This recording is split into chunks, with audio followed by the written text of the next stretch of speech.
En autre temps, quand même, il y avait le temps d'antenne qui était donné chaque mois, de façon mensuelle, que le CNCA venait offrir aux Ivoiriens. Et on voyait que dans la répartition des temps d'antenne, un espace assez éloquent pour l'opposition, notamment le RHDP, qui dépassait de loin le régime qui était là. Et les partis politiques qui étaient au pouvoir, notamment le FPI.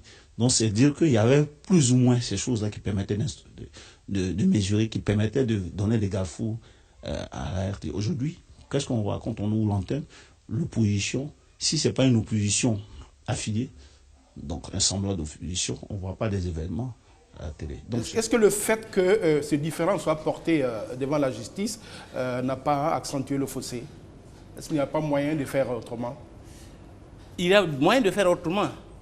Par exemple, le dialogue. Malheureusement, cela n'a pas prospéré. J'ai même proposé que nous puissions envoyer des délégations à La Haye pour rencontrer le président Laurent Gbagbo, parce que, de mon point de vue, jusqu'à preuve de contraire, le président Gbagbo n'a pas fait acte de candidature. Le recours à la justice est apparu comme la moins mauvaise solution pour éviter des affrontements à un congrès. On a l'impression qu'avec tout ce qui se passe, que la solution à la crise du Front populaire ivoirien se trouve à La Haye, auprès de Laurent Gbagbo. On attend qu'il se prononce.